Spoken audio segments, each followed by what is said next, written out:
Assalamualaikum warahmatullahi wabarakatuh. Bismillahirrahmanirrahim. Alhamdulillahirabbil alamin wassalatu wassalamu ala sayyidina Muhammadin wa ala alihi wa ashabihi wa ala ajma'in. Amma ba'du. Alhamdulillah kita bisa bertemu kembali di bulan Ramadan ini dalam kajian ngabuburit sambil menunggu azan maghrib.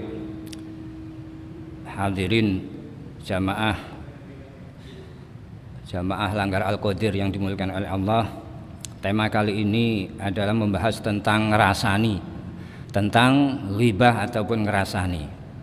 Ghibah atau ngerasani ini perkara yang zaman sekarang ya itu seakan-akan remeh ya, suatu hal yang dianggap biasa sekali, mungkin makanan sehari-hari ya. Padahal konsekuensinya ya, jadi adalah kemaksiatan ya, dan konsekuensinya berat sekali, terutama di bulan Ramadan ini.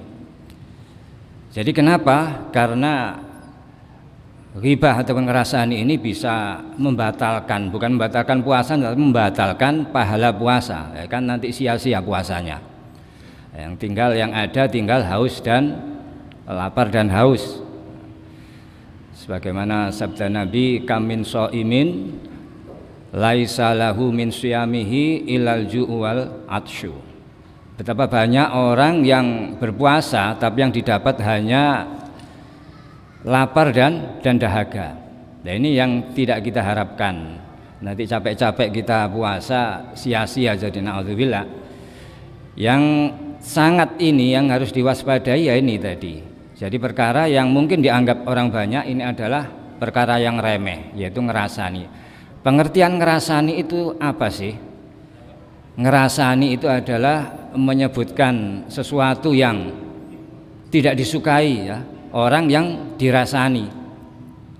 Entah itu tentang kekurangan ya, ataupun aib yang ada secara fisik ya, pada badannya ya, ataupun perilakunya, ataupun pakaiannya ya, ataupun nasab atau orang tuanya, anaknya, bahkan mungkin hewan peliharaannya ya. Itu jika disebutkan kekurangannya, kejelekannya, katakanlah mungkin bajunya si A ini jelek ya, dekil misalkan, itu ngerasani. Dan itu adalah perkara yang memang nyata, jadi realita.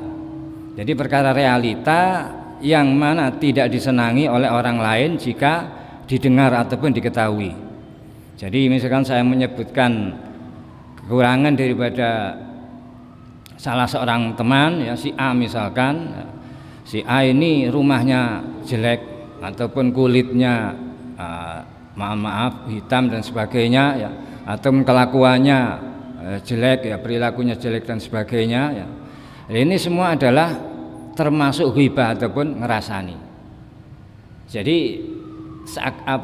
ini perkara yang mungkin zaman sekarang seakan-akan dianggap, banyak orang menganggap bukan apa-apa, dianggap tidak ada konsekuensi dosa ataupun konsekuensi yang lain. Padahal ini menurut Imam Asy-Syafi'i, ghibah ini termasuk yang bisa menggugurkan pahala puasa ya. Jadi ghibah itu di luar puasa juga haram, apalagi di bulan puasa. Ini pengertian daripada ghibah ataupun ngerasani. Di zaman salaf dulu, ini ada kisah dari kitab Tambil Muhtarin. Itu ada cerita bagaimana Imam Al-Hasan Al-Basri itu menceritakan bagaimana ghibah ataupun ngerasani ini bisa berdampak ya, berpindahnya pahala orang yang ngerasani pada yang dirasani, transferan pahala istilahnya.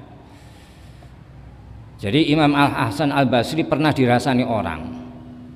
Beliau kemudian apa yang dilakukannya, diparani orang tersebut, bukan untuk dilabrak ataupun dimarahi enggak, tapi mau diberi hadiah. Beliau mengatakan bahwa hadiah ini tidak seberapa dibanding dengan hadiah yang sudah kamu berikan padaku, yaitu berupa pahala-pahalamu tadi. Jadi Orang yang ngerasain Imam Al Hasan Al Basri tadi, karena ngerasani tadi ini dia telah mentransfer, berarti orang mentransfer pahala ya, amal kebaikannya pada Imam Al Hasan Basri, sehingga Imam Al Hasan Al Basri berkenan memberikan hadiah, yang mengambil hadiah ini tidak ada apa-apanya dibanding dengan pahala yang sudah ditransferkan pada beliau.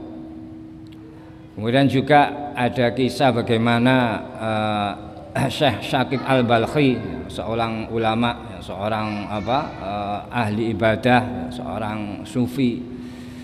Ini pernah satu ketika beliau malam hari biasanya sholatnya itu tidak terhitung rakaatnya. Jadi qiyamul lail ini sepanjang malam ini rutin dilakukan. Pernah satu ketika beliau itu kok tidak melakukan qiyamul lail, enak-enakan tidur-tiduran. Lah ini oleh istrinya ditanya, kok dungaren, kok tumben? Biasanya sedang asik munajat, sedang giat-giat yang munajat kok santai-santai. Jawabannya, ya ngapain ya, ngapain saya malam ini repot-repot ya, soro-soro ibadah, kalau saya dapat transferan banyak, sholatnya orang-orang yang ngerasani saya, puasanya orang-orang ngerasain saya, itu pahalanya dikirim ke saya semua, kan tidak capek-capek saya. Jadi saya nggak ngapa-ngapain, dapat transferan dari orang-orang yang orang banyak ngerasain saya, yang mana orang-orang tersebut ada orang ahli ibadah juga. Jadi pahala sholat malamnya, pahala puasanya itu dikirim, ditransfer pada Syekh Syakib Al-Balkhi. Itu beliau ngendikan demikian. Kemudian di kisah yang lain bagaimana seorang di akhirat ini kaget menjumpai catatan amalnya itu kok banyak sekali, merasa bahwa di dunia dulu tidak begitu banyak amal, kok banyak sekali ya, amal yang tercatat di buku amalnya, sehingga bertanya pada malaikat. Ini jadi kaget, surprise, kok banyak sekali, malaikat, saya tidak merasa melakukan ibadah ini itu yang banyak sekali tertulis ini, kok tertulis? Jawab malaikat, kamu tidak tahu, ini adalah hasil transferan daripada orang-orang yang ngerasani kamu.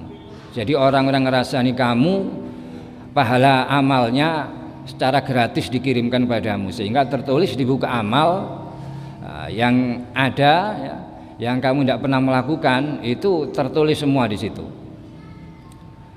Sebaliknya ada orang yang ini merasa kaget, merasa yang sampai protes pada malaikat, karena perasaannya di dunia dulu itu banyak amalnya, jadi rajin sekali dia beribadah, ya banyak sekali amalnya, lah kok di buku amalnya kok sedikit sekali. Protes pada malaikat, gimana malaikat, kok tidak sesuai, kok tidak tercatat ini, apakah panjenengan ini lupa nyatanya? Oh enggak, itu sebetulnya ada, kamu itu sudah melakukan catatannya, itu ada. Berhubung kamu senang ngerasani orang, ya otomatis ya kamu bagi-bagi semua ke sana kemari ke orang-orang yang kamu rasani, sehingga ya habis tinggal sedikit. Ya, ini kan menunjukkan bagaimana konsekuensi, bagaimana dampak daripada perkara yang mungkin dianggap remeh ya, bagi orang-orang sekarang ya, padahal itu konsekuensinya berat, yaitu ngerasani ataupun hibah. Jadi bisa jadi orang tersebut karena senang ngerasani, walaupun dia banyak amal ibadahnya, tapi akhirnya habis, bangkrut ya, tidak ada catatan amalnya. Ataupun orang yang merasa surprise karena tiba-tiba ataupun tidak pernah merasakan, tidak pernah rajin ibadah, tidak pernah banyak melakukan amal ibadah, tapi kok banyak catatan tentang amal ibadahnya, yaitu hasil daripada transferan orang-orang yang ngerasaninya. Artinya bahwasanya kita kalau dirasani ya berarti enak ya, kita kalau dirasani enak karena dapat transferan pahala, mestinya kita senang ya dapat transferan pahala ya. ataupun dosa kita dikurangi ya. Jadi misalkan yang ngerasani tadi ini kok sudah habis ya, karena saking senengnya ngerasani sehingga amal ibadahnya pahalanya habis. Nah, terus yang ditransfer apa? Lah ini berarti dosa-dosa dari orang yang dirasani ini akan dikurangi ya. Akan ditransfer kepada yang ngerasani. Nah, kan enak. Berarti kalau dirasani itu enak, bisa jadi dapat transferan pahala gratis tanpa tanpa capek-capek beramal ibadah ya. Ataupun itu tadi dosa-dosanya dihapus ya, dosa-dosanya dikurangi ya, banyak dikurangi, yang ditransferkan pada orang yang ngerasani.